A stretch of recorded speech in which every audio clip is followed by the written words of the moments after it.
বাংলাদেশের দুইটা বীর, দুইটা মুজাহিদ, সর্বশেষ নাইবে আমিরুল মুজাহিদিন আর শেখুল হাদিস ইবনে শেখুল হাদিস আল্লামা মামুনুল হক। আমরা মনে করি এই দুইজন জাতির শ্রেষ্ঠ সম্পদ, এদেরকে মূল্যায়ন করতে হবে। এদের দিকে যদি কেউ চোখ তুলে আগায়, আল্লাহর কসম আমাদের চোখ করে ফেলে সকালবেলা কুকুরকে খাওয়া যায়।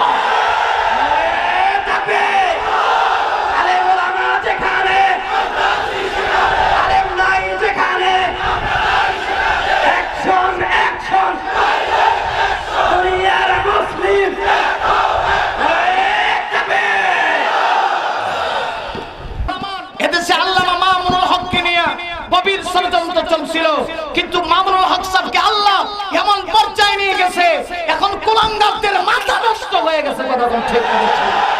মুরতাদ ইহুদি আর খ্রিস্টানদের এজেন্টগুলি উঠে পড়ে লেগে গেছে এদেশে কোরআনের মাহফিলগুলি কিভাবে বন্ধ করা যায়। কিন্তু ওরা জানে না এই দেশটা আলেম ওলামার দেশ। এদেশে কোরআনের মাহফিলে যত বাধা দিবা, এদেশের জনগণ বন্ধ পাবে না, কোরআনের দিকে ছুটে আসবে।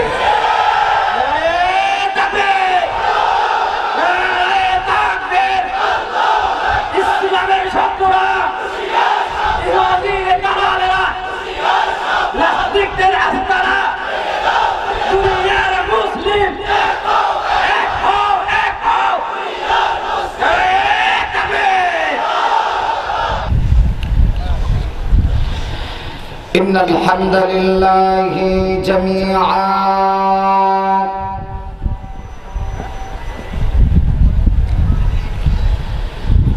والصلاة والسلام على من لا نبي بعده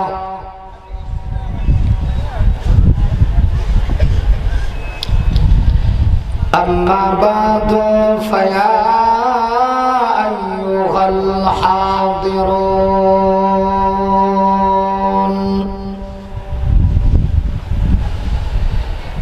رحمنا ورحمكم الله.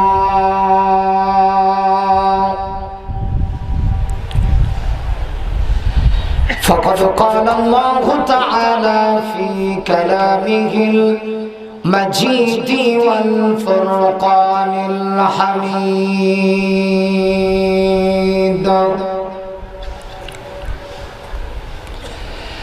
أعوذ بالله من الشيطان الرجيم. بسم الله الرحمن الرحيم.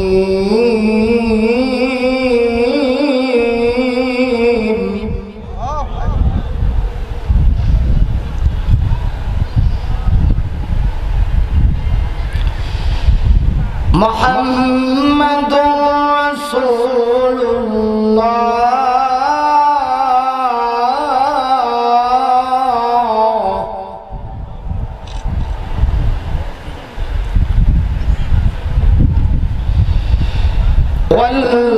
والذين معه أشداء على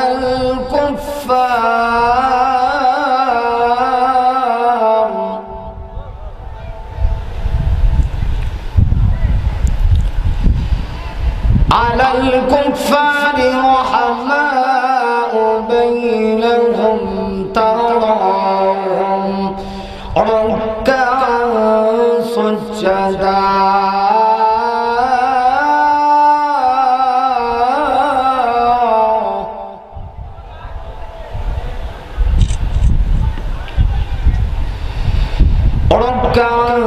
سجدا يبتغون فضلا من الله ورضوانا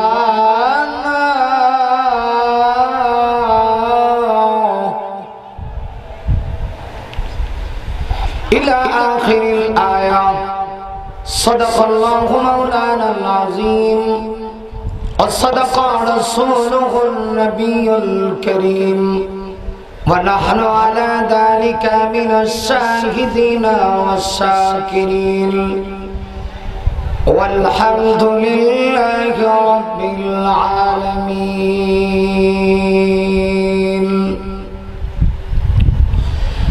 وقال النبي صلى الله عليه وسلم عليكم بسنتي وسنة الخلفاء الراشدين المهديين أو كما قال عليه الصلاة والسلام प्राण खुले मोहब्बत है दो जहान बादशाह सरवार कायनात सैयदुल मुरसलीन खातमुन नबिय्यीन रहमतुल लिल आलमीन नबीना मुहम्मदुर रसूलुल्लाह नबीर नाम सुनले की बोलते हैं भाई আমরা পড়ে নিচ্ছি সবাই সাল্লাল্লাহু আলাইহি ওয়াসাল্লামের উপরে পৃথিবীর শ্রেষ্ঠ দরুদ যে দরুদ নামাজের মধ্যে স্থান পেয়েছে দরুদ ইব্রাহিম আমরা সবাই পড়ি আল্লাহুম্মা সাল্লি আলা মুহাম্মাদিন ওয়া আলা আলি মুহাম্মাদ কামা সাল্লাইতা আলা সবাই জবান খুলে ওয়া আলা আলি ইব্রাহিম এই ভিতরে একটু বাড়াও আল্লাহুম্মা বারিক আলা মুহাম্মাদিন ওয়া আলা আলি মুহাম্মাদ কামা বারাকতা আলা ইব্রাহিম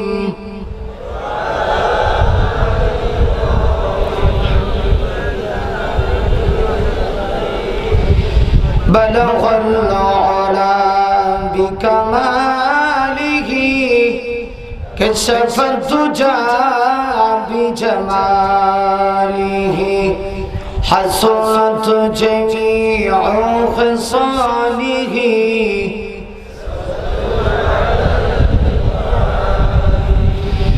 الحمد لله জামি ইসলামিয়া নুরুন নিসা মহিলা মাদ্রাসার খতমে কোরআন ও খতমে বুখারী উপলক্ষে আয়োজিত আজকের এই চতুর্থ বার্ষিক ওয়াজ মাহফিলের সম্মানিত পরম শ্রদ্ধাভাজন সভাপতি মাদ্রাসিল হুল আলী হযরত উলামায়ে কেরাম সমবেত দিনদার ইমানদার মুমিন মুসলমান ভাইরা বড় বাবারা মাইকের আওয়াজ যত দূর পর্যন্ত গিয়ে পৌঁছেছে পর্দার অন্তরালের অবস্থানরত পরম শ্রদ্ধেয় সম্মানিত মা ও বোনেরা বিশেষ করে তারুণ্যের উচ্ছ্বাস যুগে যুগে ইতিহাস পরিবর্তনকারী আল্লাহর জমিনে আল্লাহর দ্বীন প্রতিষ্ঠা করার আন্দোলন করে এই পৃথিবীতে যারা ইসলামকে প্রতিষ্ঠিত করে রেখেছেন আজকের এই মাহফিলের প্রধান আকর্ষণ সম্মানিত যুবক বন্ধুগণ সর্বোপরি আল্লাহ পাকের শুকর যে মহান রব্বুল আলামিন অশান্তময় পৃথিবীর অশান্ত পরিবেশ থেকে যাচাই বাছাই করে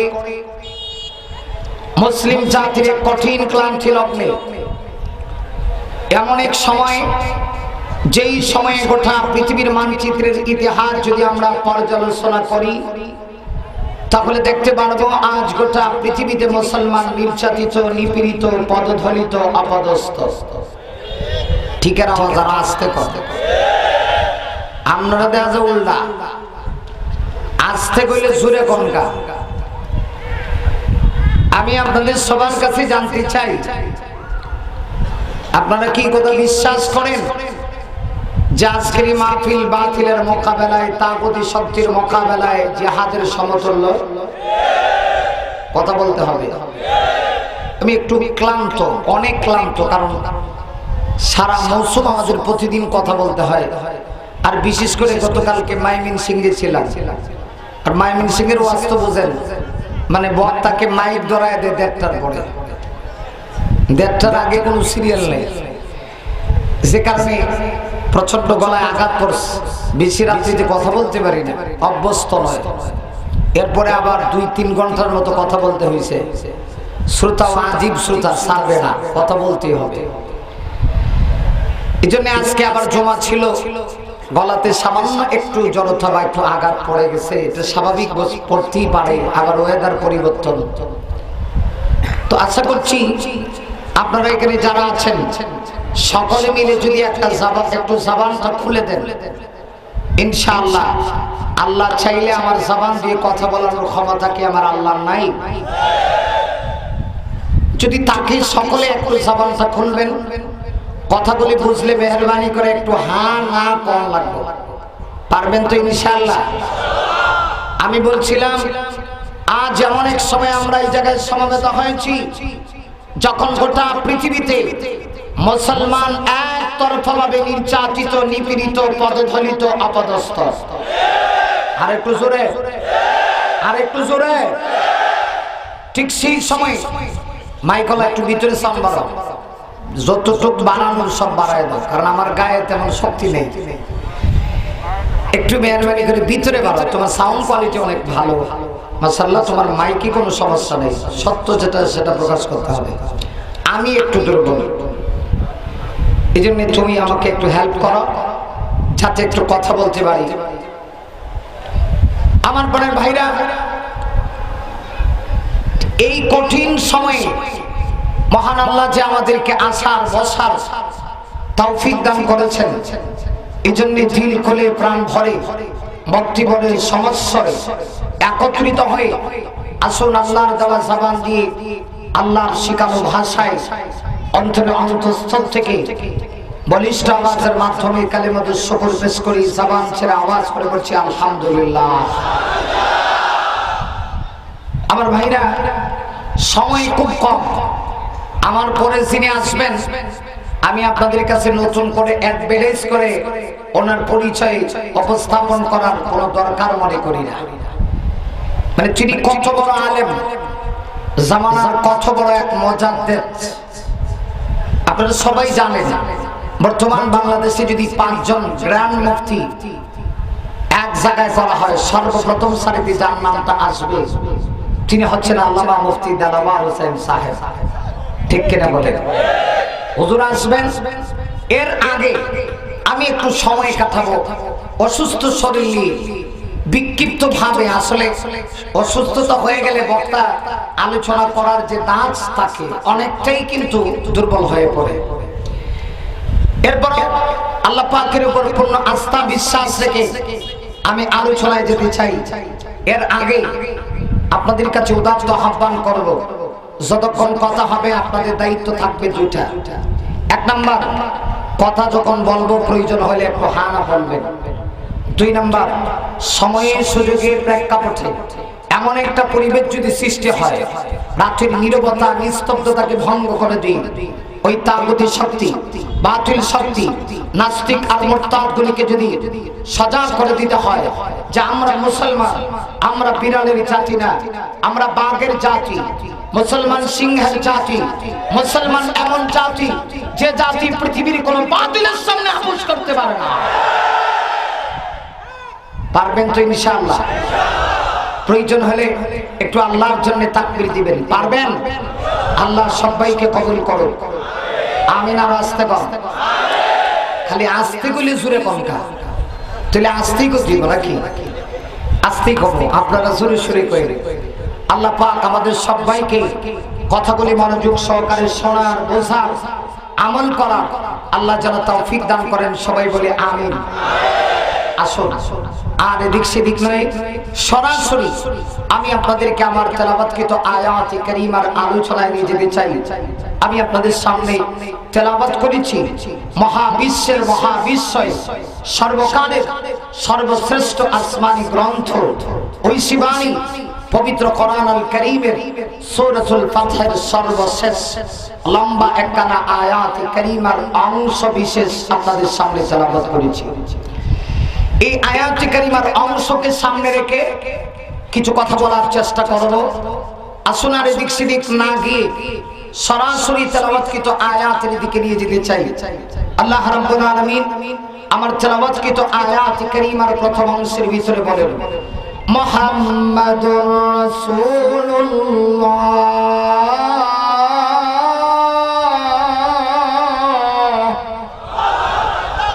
আর একটু জোরে বলা যায় না? আল্লাহু আকবার। এই যুবক ভাই, তোমার আমার গায়ের এ দেহের সবটুকু রক্ত এক জায়গায় সঞ্চার করার, এক জায়গায় একত্রিত করার ক্ষমতা দিয়েছেন কে? অতএব আল্লাহর তাকবীরকে আসতে হবে না জোরে?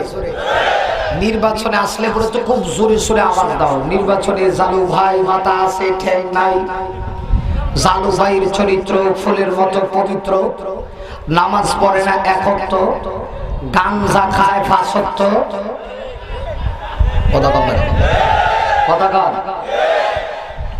কিন্তু আল্লাহর বরত্ব বর্ণনা করতে তোমরা রাজি হও না, এটাই তো কপাল পড়ার একটা লক্ষণ, ঠিক কিনা?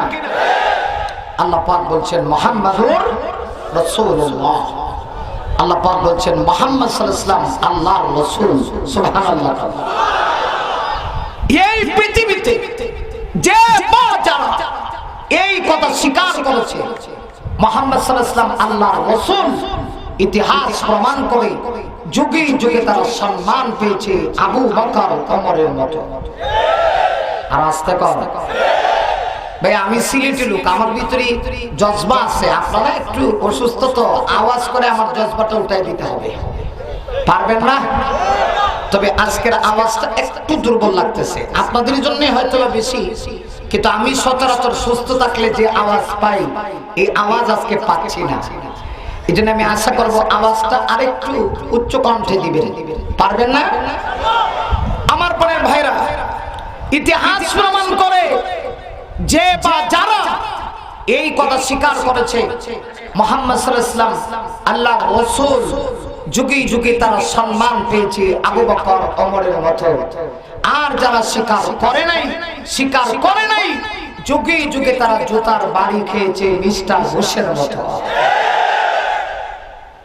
আল্লাহ রাব্বুল আলামিন কোরআন শরীফে এই জায়গায় তার হাবিবের নামটা কেন আনলেন, এটা একটু বোঝার বিষয়।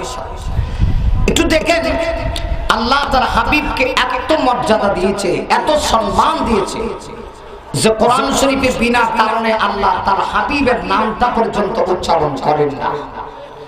কিন্তু আমার দেশে এরকম কিছু আশিকে জিলাপি আছে, আমি কম এটা আশিকে রাসূল, আশিকে জিলাপি কথা কম না আসেনি? এটা আশিকে জিলাপি কেন লেগে কই?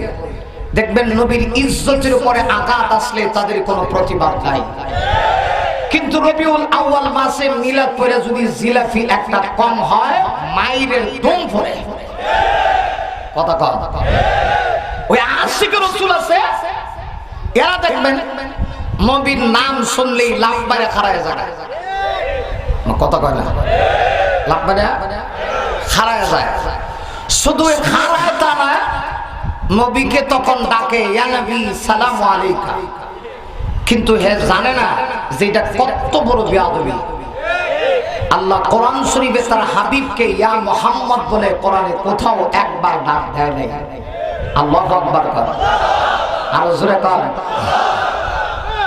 আমার বাইরে কোরআন শরীফের ভিতরে আল্লাহ রাব্বুল আলামিন 5টা জায়গায় তার হাবিবের নাম এনেছেন। এর ভিতরে 4 জায়গায় মুহাম্মদ। কয় জায়গায় মুহাম্মদ? আমার গণের ভাইরা, বিশ্বনবী রাহমাতুল লিল আলামিন এই জমিনের ভিতরে মুহাম্মদ নামে পরিচিত, আর আসমানে আমার নবী আহমদ নামে পরিচিত। সুবহানাল্লাহ। কোরআন শরীফের 4 জায়গায় মুহাম্মদ, 1 জায়গায় আহমদ। এছাড়া নবীকে আল্লাহ ইনডাইরেক্ট ভাবে কোরআন শরীফে অনেক জায়গায় সম্বোধন করেছেন, কিন্তু ডাইরেক্ট ইয়া মুহাম্মদ কোরআন শরীফে কোথাও আল্লাহ বলে নাই। কেন? এটা হলো আমার রাসূলের শান, আমার রাসূলের মান, আমার রাসূলের মর্যাদা। আল্লাহ বোঝাতে চায় এই পৃথিবীতে আমি আল্লাহ আমার নবীকে যে শান দিয়েছি, এমন শান আমি আল্লাহ আর কাউকে দেই নাই। ঠিক কিনা? ঠিক কিনা? আমার প্রাণের ভাইরা, আল্লাহ রাব্বুল আলামিন এই জায়গায় তার হাবিবের নাম কেন আনলেন? আল্লাহ বিশ্বনবী রাহমাতুল লিল আলামিনের নাম এই জায়গায় কেন উচ্চারণ করলেন? এটা আপনার আমার জানতে হবে। আমার প্রাণের ভাইরা, আপনারা সবাই জানেন আল্লাহর হাবিব বিশ্বনবী হিজরত করে আল্লাহর হুকুমে জন্মভূমি মক্কা ছেড়ে মদিনায় চলে গেলেন। মদিনায় চলে যাওয়ার পরে আল্লাহর হাবিব সেখানে প্রায় 6 বছর অতিক্রম করলেন। কয় বছর? একটু জোরে বলেন। 6 বছর। আমি একটু কষ্ট হইলেও আওয়াজ দিব, আপনারা একটু আওয়াজ দিয়ে তাইলে হয়তো কিছু কথা বলতে পারবো, আর না হয় বলাটা আমার কষ্টকর হবে। আশা করি ইনশাআল্লাহ একটু সময়ের ভিতরে যদি আপনারা আওয়াজ দেন হয়তো আল্লাহ পাক একটু স্পিডে উঠায় দিতেও পারে। প্রিয় নবী সাল্লাল্লাহু আলাইহি ওয়াসাল্লাম আল্লাহর হুকুমে জন্মভূমি মক্কা ছেড়ে মদিনায় চলে গেলেন। হিজরতের প্রায় 6 বছর অতিক্রম হয়ে গেল। নবীজি হিজরতের 6ষ্ঠ বছরে পদার্পণ করে একদিন আল্লাহর হাবিব ফজরের নামাজ পড়ে সাহাবায়ে কেরামদেরকে নিয়ে বসলেন। নবীজির অভ্যাস ছিল ফজরের নামাজ পড়ে সাহাবায়ে কেরামদেরকে নিয়ে বসে বিভিন্ন বিষয়ে মুযাকারা করতেন, আলোচনা করতেন। আলোচনার এক পর্যায়ে বিশ্বনবী সাহাবীদেরকে বলতেছেন, হে আমার সাহাবায়ে কেরাম, তোমরা এক এক দিন এক একজন এক একটা স্বপ্ন আমার সামনে উপস্থাপন করো, আর আমি বিশ্বনবী সেই স্বপ্নের তাবির, স্বপ্নের ব্যাখ্যা করে দিই। আজকে তোমাদের জন্য আনন্দের একটা সংবাদ, আমি নবী একটা স্বপ্ন দেখেছি যা আমি নিজে এই মুহূর্তে তোমাদের সামনে বর্ণনা করব। না সুবহানাল্লাহ পড়লে পারছেন না যে এই বছর সুবহানাল্লাহ করার দরকার নাই। মুসলমান কেন মায়ের খা? আজকে মুসলমান টিভির সামনে বসে গোল বলে চিৎকার মারতে পারে, ঠিক আর আসতে কর নাকি? হ্যাঁ, কিন্তু কোরআনের মাহফিলে আসলে পরে মুসলমানের জবান থেকে সুবহানাল্লাহ আলহামদুলিল্লাহর প্রতিধ্বনি উচ্চারণ হয় না। আমি তো বলি এই সময় মুসলমানের ঈমানের চেতনাটা, জজবাটা একটু বেশি করে প্রকাশ করা দরকার। কারণ আজকে বাংলাদেশে এক শ্রেণীর রামবাম নাস্তিক আর মুরতাদ ইহুদি আর খ্রিস্টানদের এজেন্টগুলি উঠে পড়ে লেগে গেছে এদেশে কোরআনের মাহফিলগুলি কিভাবে বন্ধ করা যায়। কিন্তু ওরা জানে না এই দেশটা আলেম ওলামার দেশ। এদেশে কোরআনের মাহফিলে যত বাধা দিবা এদেশের জনগণ বন্ধ পাবে না, কোরআনের দিকে ছুটে আসবে।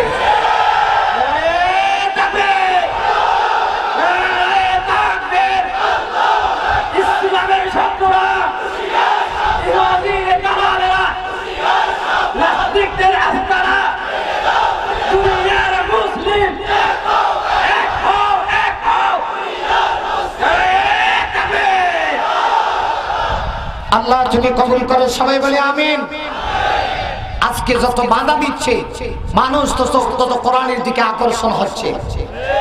আলেমদের কাছে যত আসার জন্য বাধা দেওয়া হচ্ছে, আলেমদের কাছে আসার জন্য যত বাধা দেওয়া হচ্ছে, মানুষ উলামায়ে কেরামের দিকে তত বেশি আকর্ষিত হচ্ছে। ঠিক কিনা জোরে বলেন? তার বাস্তব প্রমাণ এদেশে আল্লামা মামুনুল হককে নিয়ে গভীর ষড়যন্ত্র চলছিল, কিন্তু মামুনুল হক সাহেবকে আল্লাহ এমন পর্যায়ে নিয়ে গেছে এখন কুলাঙ্গারদের মাথা নষ্ট হয়ে গেছে। কথা বলছেন ঠিক বলেছেন, ওদের মাথা নষ্ট হয়ে গেছে যে কি করবার চাইছিলাম আর কি হয়েছে। হকের পক্ষে যারা কথা বলে আল্লাহ পাক তাদের মর্যাদা বাড়ায় দেয়। কথা কন না কেন? বাংলাদেশের দুইটা বীর, দুইটা মুজাহিদ, সর্বনার নাইবে আমিরুল মুজাহিদিন আর শেখুল হাদিস ইবনে শেখুল হাদিস আল্লামা মামুনুল হক, আমরা মনে করি এই দুইজন জাতির শ্রেষ্ঠ সম্পদ। এদেরকে মূল্যায়ন করতে হবে। এদের দিকে যদি কেউ চোখ তুলে আগায় আল্লাহর কসম আমাদের চোখ করে ফেলে সকালবেলা কুকুরকে খাওয়া যায়।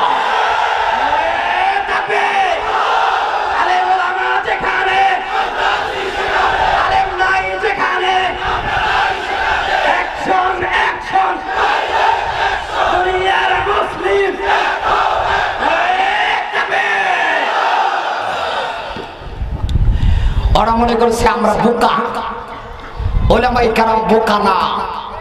আমরা বোকা হয়ে থাকি, দেখি তোমরা কত দূর পর্যন্ত যেতে পারো। তোমাদের খেলা যেখানে শেষ, আলেমদের খেলা সেখানে শুরু। ডাক দিয়েছে খেলা হইলো, তোর বাপে খেলবো। কাদের সাথে খেলবি বেটা? কাদের সাথে খেলবি? কোথায় খেলবি? কখন খেলবি? কোন সময় খেলবি? কিভাবে খেলবি? খেলা কাকে কইতে খায় দেবো? খেলা কাকে বলে? রং দেখছো, রঙের ডিব্বে দেখছো না?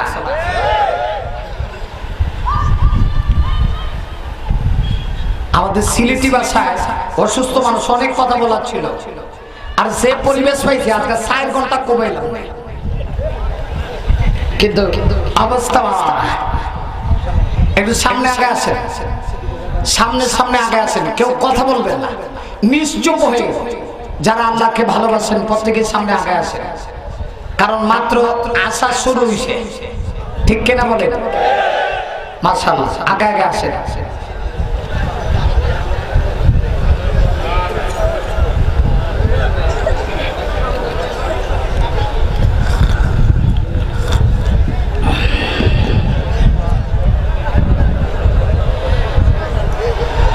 মাশাআল্লাহ, বসে যান। আল্লাহ সবাইকে বসার তৌফিক দান করুন। আর আস্তে কম, রাগ করতেছেন? রাগ করে লাভ নেই। হক কথাগুলি বলা এটা উলামায়ে কেরামের ঈমানি দায়িত্ব। আমরা কাহারও দুশমন না, আমরা সমাজের বন্ধু। উলামায়ে কেরাম সমাজের সবচেয়ে আপন।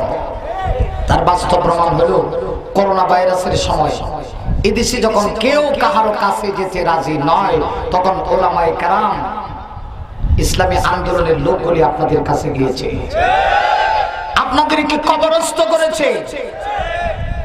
কারণ উলামায়ে কেরাম বিশ্বাস করে মরণ যেদিন লেখা আছে সেদিনই হবে। ভাইরাসকে আমরা এত ভয় করি না, আপনারা যে ভয় করেন। গতকাল সিলেটের একজন এমপি সাহেব মারা গেছে, আপনারা জানেন? হ্যাঁ, সিলেটের 3 আসনের এমপি। ওনার সঙ্গে আবার 2-1টা মাহফিল হয়েছে। আমি নিজে সচক্ষে দেখেছি উনি এত ভয় পায় করোনাকে। আমি এখানে অতিথি ছিলাম, তা আমি তখন দীপ্ত কণ্ঠে তার সামনে বলেছিলাম, দেখেন করোনাকে ভয় করে লাভ নাই, করোনার মালিককে ভয় করা দরকার। তিনি মারা গেলেন, আল্লাহ জানেন, আবার করোনা ভাইরাসে তিনি মারা গেছে। আলহামদুলিল্লাহ, আমি তো এখন বেঁচে আছি, আপনারাও বেঁচে আছেন। আমরা বিশ্বাস করি যে এই দেশটা এখনো পৃথিবীর অন্যান্য রাষ্ট্রের চাইতে তুলনামূলক শান্তিতে থাকার একমাত্র কারণ হচ্ছে এদেশে উলামায়ে কেরামের রাতের আধারের চোখের পানি। মূল্যায়ন করুন, আলেমদেরকে সম্মান করুন, ইজ্জত করুন, আল্লাহ সম্মান বাড়ায় দিবে। এর চেয়ে বেশি কিছু বলার নাই। আসুন, বিশ্বনবীজি সাল্লাল্লাহু আলাইহি ওয়াসাল্লাম ফজরের নামাজ পড়ে সাহাবীদেরকে বলতেছেন, আমার সাহাবায়ে কেরাম শোনো, তোমরা এক এক দিন এক একটা স্বপ্ন বর্ণনা করো। আজকে আমি বিশ্বনবীজি নিজে একটা স্বপ্ন দেখেছি, যা আমি নিজে তোমাদের সামনে বর্ণনা করতে চাই। প্রিয় নবী সাল্লাল্লাহু আলাইহি ওয়াসাল্লামের স্বপ্ন, পয়গম্বরের স্বপ্ন, এটা তো ওয়াহী, এটা মিথ্যার কোনো অবকাশ নাই, বিন্দু মাত্র নাই। আমরা স্বপ্ন দেখি, কিতাবে আসছে, আমরা যে স্বপ্ন দেখি এই স্বপ্ন হচ্ছে 3 প্রকার। এক প্রকারের স্বপ্ন হলো কাল্পনিক, মানে দেখবেন কল্পনা করে করে অনেক কিছু দেখে। টাকার বেশি দরকার, টাকার লোভ বেশি। অনেক সময় স্বপ্নে দেখবেন টাকার বস্তার ভিতরে হাত ঢোকায়, কথা কয় না রে, টাকার বস্তার ভিতরে হাত ঢোকায়। সকালে ঘুম থেকে উঠতে দেখে যে বালিশের তুলার ভিতরে হাত যায় আর আয়, কথা কয় না, এরকম হয় না? কাল্পনিক স্বপ্ন। আরেক প্রকারের স্বপ্ন আছে যেটা মিস্টার ইবলিসে দেখায়, নজদেশের বড় হুজুর। আপনারা দেশে মনে ইবলিস নাই, গাজী বড় আছে, ইবলিসে দেখায়। মা তার সন্তানকে বলেছে সাবধান, প্রস্রাব করবি না, কিন্তু সন্তান দেখা যায় আগের রাত্রে 200 সলাত করলে এখন আরো 100 সলাত বাড়াইছে, কথা কন না কে? ইবলিস আয়া প্রস্রাব খানা, এখানে প্রস্রাব করো। আরেক প্রকারের স্বপ্ন হচ্ছে রহমানি, খোদা প্রদত্ত, আল্লাহ প্রদত্ত। হাদিসে তার সূরত বর্ণনা করা হয়েছে, রাতের শেষাংশে দেখতে হবে, তাহাজ্জুদের নামাজের টাইমে দেখতে হবে, এবং ডান করাতে ঘুমানো অবস্থায় দেখতে হবে। এই রকম যদি কোন মুমিন স্বপ্ন দেখে আশা করা যায় স্বপ্নটা বাস্তবিক হওয়ার সম্ভাবনা আছে। তাহলে বোঝা গেল সব স্বপ্ন এক সমান না। নবীদের স্বপ্ন আর সাহাবীদের স্বপ্ন এক না, সাহাবীদের স্বপ্ন আর ওলিদের স্বপ্ন এক না, ওলিদের স্বপ্ন আর আমরা সাধারণ মানুষের স্বপ্ন এক হতে পারে না। আমার বাইনারি আল্লাহর হাবিব বিশ্বনবী রাহমাতুল লিল আলামিন বললেন, সাহাবীরা আমি আজকে একটা স্বপ্ন দেখেছি। ওরে আমার সাহাবীরা শোনো, আমি নবীজি তোমাদের সামনে সেই স্বপ্ন বর্ণনা করব। সাহাবায়ে কেরাম খুব আনন্দিত, আল্লাহর নবীকে ডেকে ডেকে বলে, ইয়া রাসূলুল্লাহ, ইয়া হাবিবাল্লাহ, ওগো নবীজি একটু জলদি করে তাড়াতাড়ি করে আপনি বলে দিন কি স্বপ্ন আপনি দেখেছেন। আল্লাহর হাবিব ডেকে বলেন, আরে আমার সাহাবীরা শোনো, তোমরা যারা আমার সামনে আছো তখনকার সেই সময়ে বিশ্ব নবীজির সামনে এক দুইজন সাহাবী নয়, 1500 সাহাবায়ে কেরামের একটা জামাত ছিল। রাসূল আমার থেকে বলে, সাহাবীরা শোনো, আমি স্বপ্ন দেখেছি তোমাদের প্রত্যেককে নিয়ে আমি আমার জন্মভূমি আল্লাহর ঘরখানে কাবা ঢুকে আমি উমরা করতে আসি। সাহাবায়ে কেরাম কত খুশি, খুশির আনন্দের বন্যা বসে যাচ্ছে। ইয়া রাসূলুল্লাহ, এত কষ্ট করে মক্কা ছেড়ে হিজরত করে আসলেন, জন্মভূমি ছেড়ে আসলেন। যেদিন আমার রাসূল জন্মভূমি ছেড়ে আল্লাহর হুকুমে মক্কা ছেড়ে আমার রাসূল মদিনার দিকে রওনা হয়েছিলেন, সেদিনকার দৃশ্যটা এমন ছিল, কিতাবে এসেছে আমার রাসূল খানে কাবার সামনে এসে চোখের পানি ছেড়ে দিয়ে অঝর নয়নে রাসূল হাউমাউ করে কান্নায় ভেঙে পড়েছিলেন আর ডেকে ডেকে বলেছিলেন, পরে কাবা তোকে ছেড়ে যেতে আমার মনটা চায় না, কিন্তু যেতে যে হবে। কাবার মালিক যিনি ওই আল্লাহ তো আমাকে নির্দেশ করেছে হিজরত করতে হবে, তাই আমি চলে যাচ্ছি। আর না হয় প্রতিদিন আমি মক্কায় থাকতে তোমাকে প্রাণ ভরে মন ভরে আমি তাওয়াফ করতাম, মনটা চাচ্ছে না। নবীজির কতটুকু আবেগ জন্মভূমির জন্য, স্বাভাবিকতই সবার একটা ভালোবাসা থাকে, কথা কোন ঠিক কেনা ঠিক। আমাদেরকে অনেক সময় দেখবেন ইসলামের কথা বললেই কয় রাজাকার, না আরো আসতে করেন ঠিক, আরো না আরো আসতে করেন ঠিক কিনা জোরে বলেন। ইসলামের কথা বললে, হক কথা বললে মতলব যদি এদের হাসিল না হয় তখন আমাদেরকে বলে রাজাকার। এদিন আমারও কয়েস তা আমি বললাম, ভাই সাহেব আমার জন্ম হইতো 1990, বুঝেন নাই? আবার প্রাণের ভাইরা, এটা অত্যন্ত দুঃখ এবং পরিতাপের বিষয়। আমি তো বলি দেশের জন্য আমার রাসূলের যেমন মহব্বত ছিল, খোদার কসম বললে কাফারা দিতে হবে না। এই স্বাধীন সার্বভৌমত্ব বাংলাদেশের জন্য উলামায়ে কেরামের সেই মহব্বত। আমি তো বলি এদেশের স্বাধীনতার ইতিহাস যদি 3 বাক্যে লেখা হয়, আলেমদের কথা লিখতে হবে, আলেমদেরকে মাইনাস করে স্বাধীনতার ইতিহাস লেখা যাবে না। কিন্তু তোমরা আমাদেরকে রাজাকার কর, আরো কত কিছু কইব, এগুলি কিয়ামতের লক্ষণ, ঠিক কিনা? যারা বলো বুঝি শুনে বলবা। আলেমদেরকে যারা বিভিন্ন ভাবে কটূক্তি করো, জমিনে আল্লাহ পাক তাদেরকে অপদস্থ করে। মামুন হক সাহেবকে যেই লোকে কইছিল খেলা হবে, হে আবার দাওয়াত দিছে, আর তিনি কিন্তু এখানে গিয়ে খেলায় আসে, কথা কোন ঠিক কিনা ঠিক। সে আবার বলছে, আসেন আমি নিজেকে ধন্য মনে করবো, আমার বাড়িতে আপনি যদি মেহমান হন 3 থানার মানুষ নিয়ে আপনাকে সংবর্ধনা দেব। কারণ বুঝতে পারছে এই জাতির মানুষ আলেমদের সঙ্গে যারা বেয়াদবি করে তাদেরকে শায়েস্তা করার মতো বাংলাদেশী যথেষ্ট।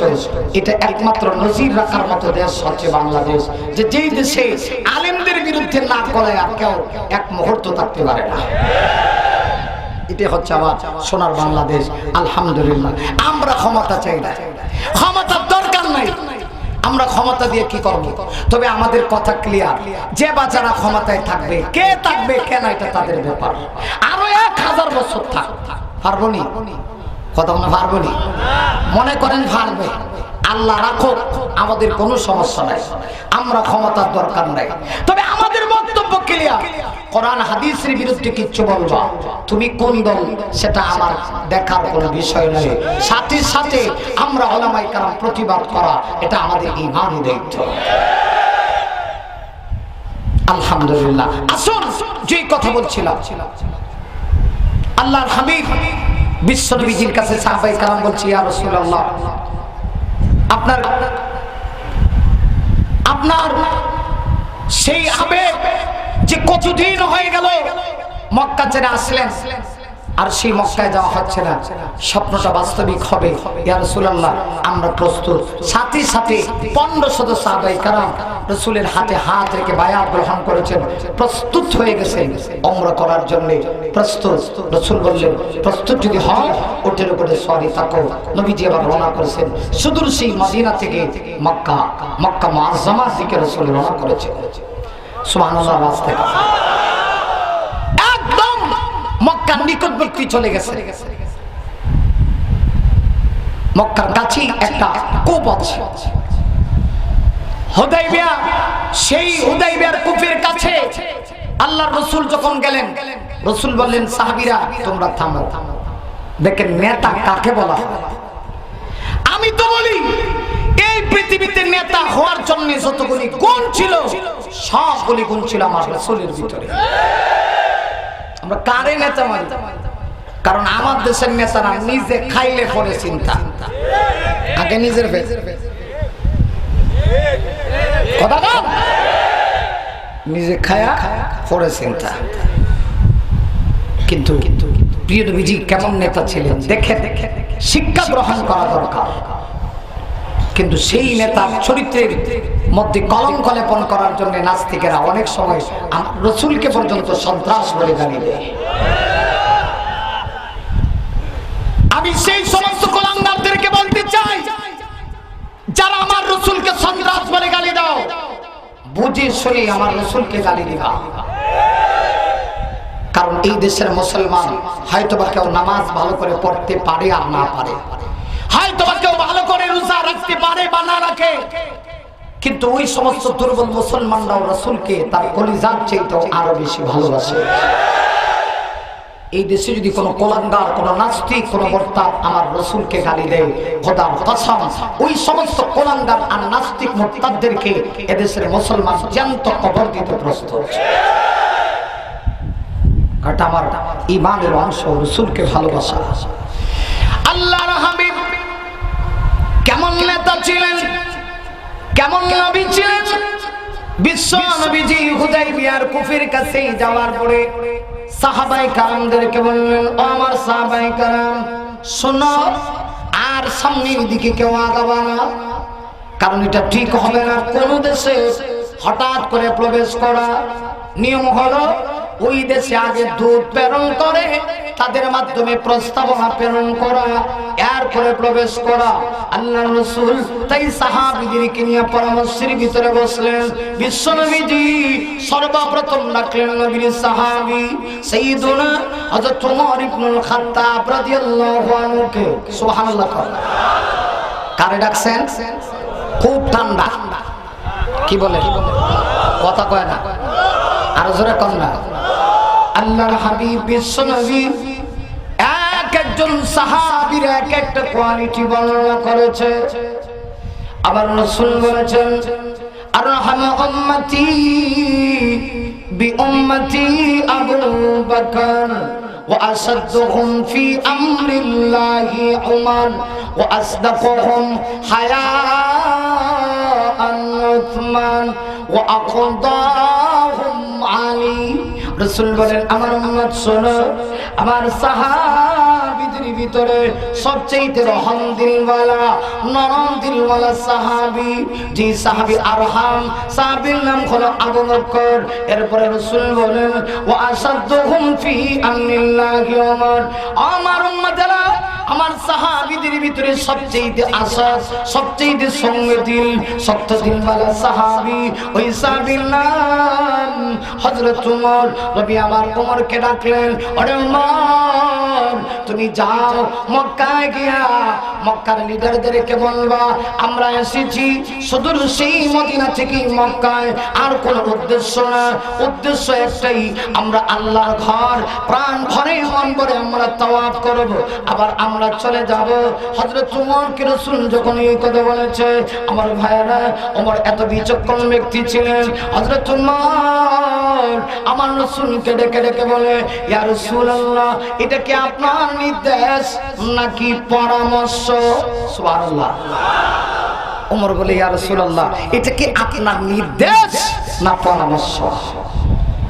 যদি নির্দেশ হয় পয়গম্বর সাথে সাথে মেনে নেব, আর যদি পরামর্শ হয় তাহলে এই ব্যাপারে আমি ওমরের একটা কথা আছে। সুবহানাল্লাহ। এই বছর থাকতো নি সুবহানাল্লাহ? না আওয়াজ করে বলিষ্ঠ কণ্ঠে, একটু উচ্ছ্বসিত কণ্ঠে বলেন না সুবহানাল্লাহ। ইয়া রাসূলুল্লাহ, যদি আপনার পরামর্শ হয় তাহলে আমি কিছু করব। রাসূল বলেন, এটা নির্দেশ না, এটা পরামর্শ। ওমর বলতেছে, ইয়া রাসূলুল্লাহ, আমিও গরম, মক্কার মানুষও গরম, এই দুই গরম এক কান হইলে একটা অবস্থা খারাপ হয়ে যাবে। কথা কোন ঠিক কিনা?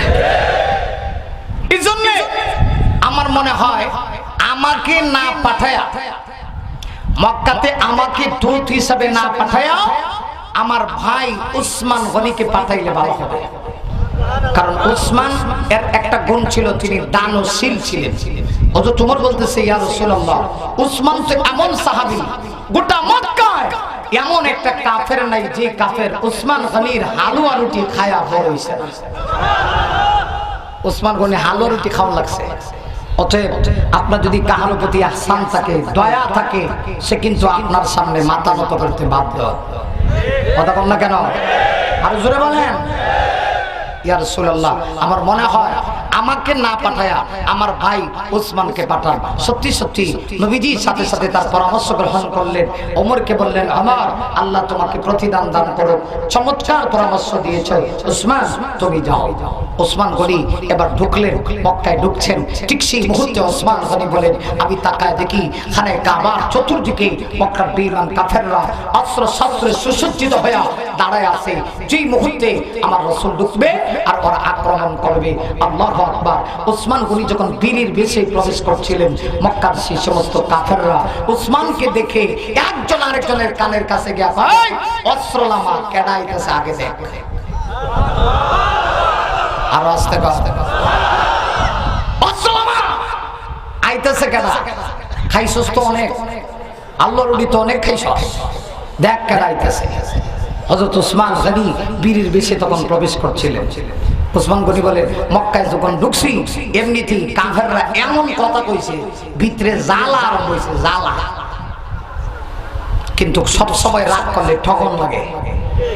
কথা কন না কেন? জ্ঞানী লোকেরা সব সময় রাগ করে না। দেখবেন হুজুররা এত তাড়াতাড়ি রাগ করে না। আর যদি রাগ করে লাগে কয়েকশো লয়া পড়ে।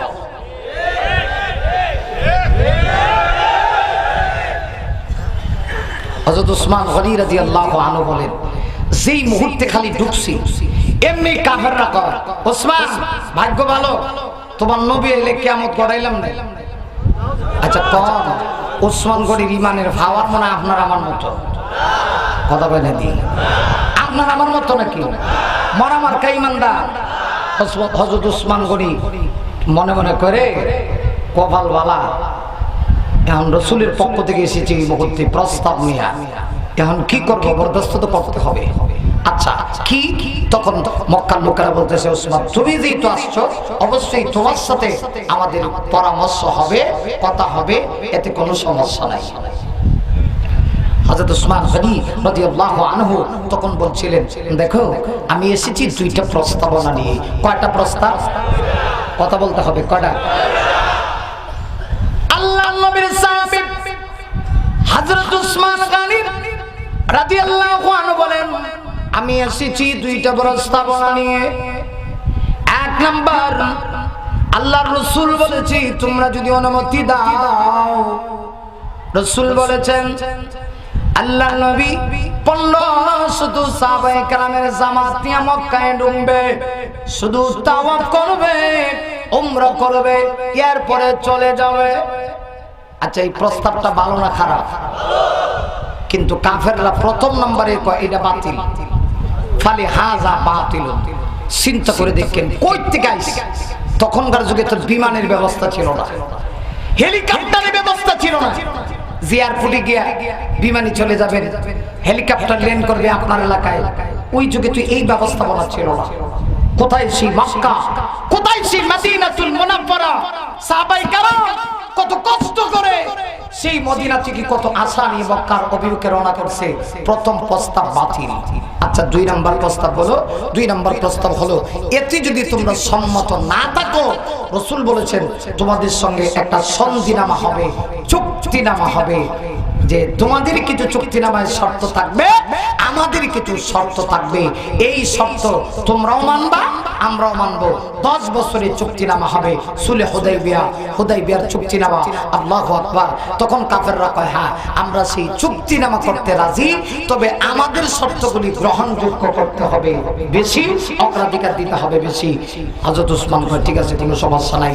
এই দিক দিয়ে মিস্টার ইবলিস কি করলো, উল্টা একটা খবর ছড়াই দিল। নবীজি এবং নবীর সাহাবায়ে কেরাম হুদাইবিয়ার কাছে অবস্থান করতেছেন তাঁবু করে। ওই দিক দিয়ে ওই মিস্টার ইবলিস একটা খবর ছড়াই দিছে, ও নবীর সাহাবীরা শোনো, তোমরা যারে ভাড়াইছিলা বেঈমান কাফেররা তো তারে হত্যা করে লিছে, হযরত ওসমানকে হত্যা করে ফেলেছে। যে মুহূর্তে খবর বিশ্ব নবীর কান পর্যন্ত পৌঁছে গেল, ও আমার পানের ভাইরা, অনেক সময় দেখবেন আমরা গরম হইলে হুজুররা কয় মৌলবীরা ফরের খায় আর গরম হয়, লিল্লাহ খায়। আমি তো কই লিল্লাহ মানে আল্লাহর জন্য, এই গোটা পৃথিবীটা আল্লাহর জন্য। কথা বল ঠিক কিনা? ঠিক। মৌলবীরা গরম হওয়ার কথা, মৌলবীদের গায়ে ইমানি চেতনা আছে, ইমানি জজবা আছে। আমার পানে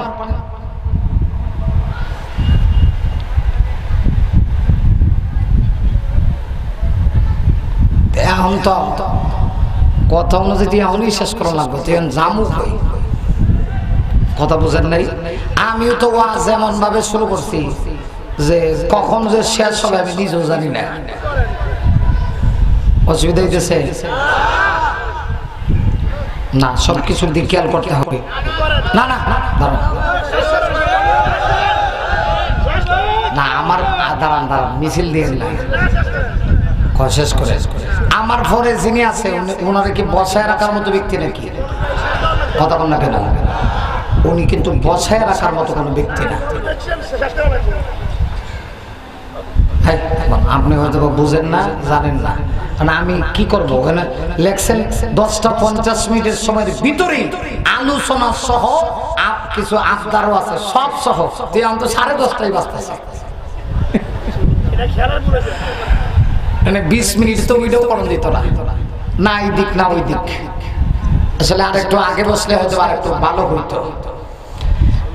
আচ্ছা আরেকটু সময় কি চলবে না? অসুবিধা হচ্ছে? আসলে মাত্র মজমাটাই জমছে, আমি ভালো করে জমছেও না। আরেকটু আমিও একটু লাইনে উঠলে একটু ভালো হইতো। হযরত কি চলে আসছেন নাকি? আচ্ছা 11টা না? আচ্ছা যাক, আরো আধা ঘন্টা সময় আছে, এর ভিতরে কালেকশন। 11টার ভিতরে কালেকশন কোনটাতে এটা শুরু করে তো কোনো লাভ হইতো না। আল্লাহ হেফাজত করো, সবাই বলে আমিন। আচ্ছা যাক, এরপরও একেবারে সংক্ষেপ করে বলে ফেলি। আসলে আমি আস্তে আস্তে করে ওয়াজ শুরু করছিলাম। চিকন মানুষ তো, আমার ওয়াজ এত তাড়াতাড়ি উঠে না, কমপক্ষে 3 ঘন্টা সময় লাগে। 3 ঘন্টা ভাইলে হয়তো বা আপনাদের কিছু হইতো, বা আমি তো এত বড় সড়ো কিছু না যে একেবারে অল্প সময়ে প্যাকেটিং করে আপনাদেরকে কিছু বলে ফেলবো। আসলে বক্তারা এত তাড়াতাড়ি বলাও যায় না। যাক, এরপরও আমি সন্তুষ্ট। কর্তৃপক্ষের যেটা নির্দেশ সেটাকেই মান্য করতে হবে। আল্লাহ আমাদের সবাইকে কবুল করুন, সবাই বলে আমিন। আমার মানে ভাইরা, যে কথা বলছিলাম, এই দিকটা মিস্টার ইবলিস খবর পৌঁছে দিয়েছে হযরত ওসমানকে কতল করা হয়ে গেছে। আমার প্রাণের ভাইরা বলছিলাম, আমার রাসূল যেমন নরম ছিলেন, গরমও ছিলেন। প্রয়োজনে নরম, প্রয়োজনে গরম। ঠিক কি না? এটি আমার ইসলামের শিক্ষা। যেই হুজুর নবীর বিরুদ্ধে, ইসলামের বিরুদ্ধে কিচ্ছু হইলেও ঠান্ডা থাকে, কবরের ওয়াজ করে, জান্নাত জাহান্নামের ওয়াজ করে, দরকার। কিন্তু ওই সময় তিনি যদি ঠান্ডা থাকেন, বুঝতে হবে ঈমানের মধ্যে গলত আছে। সব সময় ঠান্ডা ওয়াজ না, মাঝে মধ্যে একটু গরম ওয়াজ করতে হবে। আল্লাহ রাসূল যখন খবর পাইলেন, সাথে সাথে সাহাবীদের কাছ থেকে বায়াত দিলেন। রাসূল বললেন, হ্যাঁ আমার সাহাবায়ে কেরাম, সত্যি যদি কাফেররা আমার সাহাবী হযরত ওসমানকে হত্যা করে থাকে তাহলে প্রতিশোধ গ্রহণ করা হবে। যেই মুহূর্তে রাসূল বায়াত নিয়েছে এক এক করে 1500 সাহাবায়ে কেরাম রাসূলের হাতের উপরে হাত রেখে বায়াত গ্রহণ করেছে। ইয়া রাসূলুল্লাহ, আমার ভাইকে যদি তারা সত্যি হত্যা করে থাকে প্রতিশোধ গ্রহণ করব, আর না হয় আমরা ছাড়ব না। সুরে কোন আল্লাহু আকবার। 1500 সাহাবায়ে কেরাম হাতের উপরে হাত রেখে বায়াত গ্রহণ করেছে। যে বায়াতের উপরে আল্লাহ পাক সন্তুষ্ট হয়ে গেছে। কিন্তু তৎক্ষণাৎই দেখা গেল কিছুক্ষণের ভিতরে হযরত ওমর দেখা যায় মক্কা থেকে কাফেরদের সঙ্গে একটা কাফেলা নিয়ে আসতেছে আলোচনা করার জন্য। সুবহানাল্লাহ কইতেন না? তাহলে যে খবর আসছে খবর সত্য না মিথ্যা? মিথ্যা। রাসূল বুঝতে পারছেন, সাহাবায়ে কেরাম বসছেন। এখন চুক্তিনামা হবে, 10 বছরের চুক্তিনামা সাহাবীদের সঙ্গে মক্কাবাসী 10 বছরের চুক্তিনামা। চুক্তিনামার ভিতরে ওদের কিছু শর্ত থাকবে, মুসলমানদের কিছু শর্ত থাকবে। নবীজি সাহাবীদের পক্ষ থেকে সবার পক্ষ থেকে ঘোষণা করলেন, আলী চুক্তিনামা তুমি লিখবা, দায়িত্ব হলো হযরত আলীর হাতে। সুবহানাল্লাহ। আর জোরে কার আল্লাহর হাবিব বিশ্বনবী হযরত আলীকে দায়িত্ব দিলেন চুক্তিনামা লিখবা। হযরত আলী দায়িত্ব গ্রহণ করে চুক্তিনামা লিখতে আসে। আমার ভাইয়েরা, চুক্তিনামার ভিতর থেকে উভয় দলের কিছু শর্ত থাকবে। কাফেরদের শর্তগুলি আগে লেখা হচ্ছে। এর ভিতরে প্রথম নাম্বার শর্ত হলো এই বছর আপনারা যারা সুদূর মদিনা থেকে মক্কার অভিমুখে রওনা করেছেন, আপনারা আর মক্কায় ঢুকতে পারবেন না। যেখান থেকে আছেন, যেখানে আছেন সেখান থেকে আবার আপনাদেরকে ফেরত যেতে হবে। আচ্ছা বলুন তো দেখি, প্রথমটাই মুসলমানের পক্ষে না বিপক্ষে? কিন্তু মুসলমানের মাথা নত করে মেনে নিল। রাসূল বলেছেন, সাহাবীরা ওরা যে শর্ত দিবে শর্তগুলি তোমরা মেনে নিবা। বাহ্যিক দৃষ্টিতে যদিও দেখা যাবে পরাজয়, আসলে পরাজয় নয় বরং বিজয় তোমাদের জন্য অপেক্ষা করছে। রাত যত গভীর হয়, রাত যত অন্ধকার হয়, সুবহ সাদেক তত কাছে হয়। অন্ধকার চলে গেলে আলোর দিশা পাওয়া যায়। সাহাবায়ে কেরাম নবীর দিকে তাকায়া সব শর্ত মেনে নিচ্ছেন। এইভাবে কিছু শর্ত দেওয়া হলো। 1 নাম্বার শর্ত, এই বছর যেখানে আছেন সেখান থেকে চলে যাবেন। আগামী বছর আসবেন, শুধু 3 দিনের জন্য কোনো তরবারি থাকবে না, শুধু একটা তরবারি নিজের জীবন বাঁচানোর জন্য নিয়ে আসবে। আমার প্রাণের ভাইয়েরা, এইভাবে কিছু শর্ত দিল। ওদের সব শর্ত সাহাবীরা মেনে নিলেন। আল্লাহর হাবিব বলেন, সাহাবীরা সব শর্ত মেনে নাও। সাহাবায়ে কেরাম সব শর্ত মেনে নিলেন। এবার শর্ত সব মেনে নেওয়ার পরে চুক্তিনামার এক পর্যায়ে হযরত আলী লিখতেছে, মুহাম্মাদুর রাসূলুল্লাহ, আল্লাহর দোস্ত মুহাম্মদ সাল্লাল্লাহু আলাইহি ওয়াসাল্লামের সঙ্গে মক্কাবাসী বেঈমান কাফেরদের 10 বছরের চুক্তিনামা। আমার প্রাণের ভাইয়েরা, এই জায়গায় তো সমস্যা। যে মুহূর্তে সন্ধিনামা, রাসূল বলেন, ওমর তোমার কি সন্দেহ হয়? হযরত ওমর বলে, না সন্দেহ হয় না। সন্দেহ যদি না হয় এরপরও প্রশ্ন কেন? হযরত ওমর বলে, রাসূল ওগো আল্লাহর হাবিব, আমি আবার আমার মনটা চায় আপনার কাছে আবার সেটা জানতে। রাসূল বলেন, অবশ্যই ইসলাম ধর্ম সত্য ধর্ম, তাই বুঝি নবীকে জানতে চাই। আমরা যদি আপনাকে আখেরি নবী মাইনে ইসলামের উপর অটল থেকে এই মুহূর্তে ইসলামের রাস্তায়, আল্লাহর রাস্তায় থাকতে গিয়ে যদি আমরা শাহাদাতের পেয়ালা পান করি, আল্লাহ আমাদেরকে জান্নাত দিবে কিনা এটা সত্য নেই? রাসূল বলেন, অবশ্যই তাই বুঝি। ইয়া রাসূলুল্লাহ, এত ভয় পান কেন? কোথায় সেই মদিনা, কোথায় সেই মক্কা? এত কষ্ট করে মদিনা থেকে মক্কায় আসলাম। নবী গো, আজকে 6টা বছর হয়ে গেল আপনি মদিনায় গেলেন, আপনার জন্মভূমিতে আসতে পারলেন না। 6 বছর করে আপনি স্বপ্ন দেখেছেন, আল্লাহর ঘর আপনি তাওয়াফ করতেছেন, আপনার স্বপ্ন বাস্তবায়নের লক্ষ্যে আমরা সেই সুদূর মদিনা থেকে মক্কায় আসলাম। মক্কায় ঢুকতে দিল না তো দিল না। ওরা আবার সন্ধিনামা করলো, সন্ধিনামা চুক্তিনামার মধ্যে ওরা যা যা শর্ত দিল আমরা সব মেনে নিলাম। এরপরেও অবশেষে ওরা আপনার নামটা রাখতে দিতে চায় না। ইয়া রাসূলুল্লাহ, আমরা আর বরদাস্ত করতে পারবো না, অনুমতি দিন না। এই মুহূর্তে আমরা আল্লাহর জন্য শহীদ হতে প্রস্তুত। আমার রাসূল ডেকে বলে, ওমর, ওরে সাহাবীরা, তোমরা টেনশন ফিল করো না, মন ঘাবড়ায়ও না। বাহ্যিক দৃষ্টিতে যদিও দেখা যাচ্ছে পরাজয়, আসলে পরাজয় না। তোমরা মেনে নাও, মেনে নেওয়ার ভিতরেই রয়েছে কামিয়াবি। রাসূল বলেন, এই মুহূর্তে আমার নামটা কেটে দাও। সাহাবায়ে কেরাম যেন এটা মেনে নিতে পারে না। হযরত আলী ডেকে বলে, ইয়া রাসূলুল্লাহ, আমার জান মাল সব কুরবান হোক, যে কলম দিয়ে আপনার নাম লিখেছি, মুহাম্মাদুর রাসূলুল্লাহ শব্দ লিখেছি, এটা আমি আলী কাটতে পারবো না। রাসূল হাতে কলম নিলেন, কলম নিয়ে মুহাম্মাদুর রাসূলুল্লাহ শব্দ কেটে দিলেন। সাহাবায়ে কেরাম কত কষ্ট পেয়েছে, যেহেতু সত্য মেনে নিয়েছে। সত্য যদি মেনে নিয়ে থাকে, এই মুহূর্তে আর মক্কায় থাকা যায় না, মদিনা থেকে প্রত্যাবর্তন করতে হয়। নবীজি আমার ঘোষণা দিলেন, সাহাবীরা, আমরা যেহেতু আর মক্কায় যাচ্ছি না, তোমরা এই মুহূর্তে প্রস্তুত গ্রহণ করো, মদিনায় যাব। উটের উপরে সওয়ারি হও। এই কথা বলা মাত্রই দুই দল, একদল উটের উপরে সওয়ারি, আরেক দল উঠে ওঠে নাই। এখনো মনের ভিতরে রক্তক্ষরণ হচ্ছে, কষ্ট হচ্ছে। এমনিতেই নবী সহ আম্মা জান আয়েশা সহ সাহাবায়ে কেরামের একটা জামাত উটের উপরে সওয়ারি। এমনিতেই দেখা যায় সিগন্যাল বেজে উঠছে। মহান আল্লাহ জিবরাইলকে পাঠাইয়া পবিত্র কোরআনের সূরাতুল ফাতাহ নাযিল করতে শুরু করে দিয়েছে। সূরাতুল ফাতাহ নাযিল হতে শুরু হয়ে গেল। আল্লাহ পাক রব্বুল আলামিন রাসূল এবং সাহাবায়ে কেরামের একদল উটের উপরে সওয়ারি। তখনই দেখা যায় সূরাতুল ফাতাহ নাযিল হচ্ছে। আল্লাহ পাক জানায় দিচ্ছেন একদম শুরু থেকে, ইন্না ফাতাহনা লাকা ফাতহাম মুবিনা লিয়াগফিরা লাকা আল্লাহু মা তাকদ্দামা মিন যামবিকা ওয়া মা তাআখার ওয়া ইউতিম্মু নি'মাতাহু আলাইক ওয়া ইয়াহদিয়াকা সিরাতান মুস্তাকিমা। হে রাসূল, নিশ্চয়ই আমি আল্লাহ আপনাকে বিজয় দান করব, যেটা সুস্পষ্ট বিজয়। এইভাবে সূরা নাযিল হতে হতে সূরার একদম শেষ পর্যায়ের আয়াত, আমার তেলাওয়াতকৃত আয়াত কারিমাটা নাযিল হয়ে গেল, মুহাম্মাদুর রাসূলুল্লাহ। আল্লাহু আকবার। রাসূল তখন এত খুশি হইলেন, খুশি হইয়া উটের উপর থেকে নেমে বিশ্বনবী সাহাবীদেরকে বলছেন, ও আমার সাহাবায়ে কেরাম, তোমাদের অন্তরের খবর আল্লাহ জানে। তোমরা কষ্ট পেয়েছো, তোমাদের অন্তরে রক্তক্ষরণ হয়েছে, সেটা আমার আল্লাহ পর্যন্ত বরদাস্ত করে নেই। সাহাবীরা, টেনশন করার কিচ্ছু নাই। ওই সমস্ত দুষ্ট কাফেররা, ওরা দুনিয়ার সামান্য একটা কাগজ থেকে সন্ধিনামার চুক্তিগুলি যে কাগজে লেখা হয়েছিল, ওই কাগজ থেকে ওরা আমার নাম কেটে দিয়েছে। জবাবে আমার আল্লাহ চিরস্মরণীয় স্বর্ণ অক্ষরে লিপিবদ্ধ করার জন্য কিয়ামত পর্যন্ত আমার নাম যেন পৃথিবীতে থাকে। আল্লাহ এই মুহূর্তে কোরআনে এর জবাবে আমার আল্লাহ আমার নাম উচ্চারণ করেছে।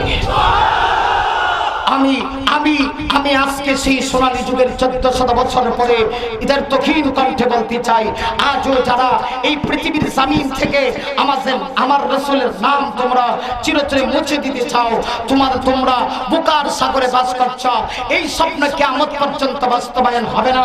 কারণ আমার রাসূলের পক্ষে স্বয়ং আল্লাহ রয়েছে। অতএব কেউ যদি আমার রাসূলের সঙ্গে গাদ্দারি করতে চায়, আমার রাসূলের চরিত্রের উপরে কলঙ্ক লেপন করতে চায়, বাংলাদেশের মধ্যে মুজাহিদ তাওহীদি জনতা সেটা মেনে নেবে না, মেনে নিতে পারে না, পারে না, পারে না।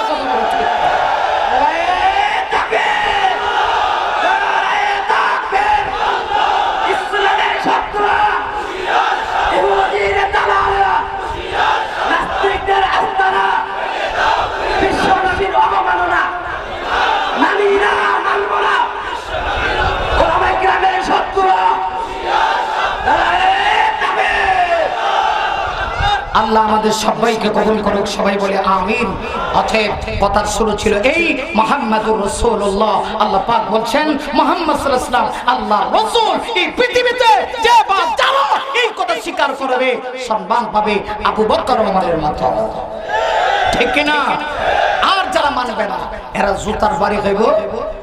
কথা কন না কার মতো? বাস বাস বাস বাস, এই পর্যন্তই শেষ। আর অনেক কথা বলার ছিল, মনে অনেক আবেগ ছিল, কিন্তু পরিবেশ পরিস্থিতি হয়তো বা হয় নাই, এজন্য আমি কোনো দুঃখ প্রকাশ করছি না। আমি আপনাদের সবার কাছে জানতে চাই, এত সুন্দর চমৎকার ব্যবস্থাপনার আজকের আয়োজিত মাহফিল জামি ইসলামিয়া নুরুন নিসা মহিলা মাদ্রাসা, এই মাদ্রাসা আছে বলেই উলামায়ে কেরাম এখানে আসতেছেন। একটু আসতে বলেন কথাটা জোরে কর। তাহলে আমি আপনাদের কাছ থেকে জানতে চাই, ইনশাআল্লাহ আবারও যদি কখনো আসি, আল্লাহর তৌফিক দেয়, ইনশাআল্লাহ সবিস্তারিত কথা বলবো। আপনারা মনে কষ্ট নেন না, হযরত জি চলে আসছে। এখন আমি আপনাদের কাছে আবদার রাখতে চাই, এই মাদ্রাসাটা কিয়ামত পর্যন্ত থাকবে, এটা কে কে চান না হাত ওঠান? চান না? আসলে জুসে খুশ নাই, কথা কোন ঠিক কিনা? দেখবেন কেউ উঠে কিনা, এই যুবক ভাই বসেন বসেন বসেন, কেউ উঠবেন না। কি পরিবেশ ছিল, আর এখন কি পরিবেশ হয়েছে। এই মাঠে যদি আর আধা ঘন্টা সময় ফসল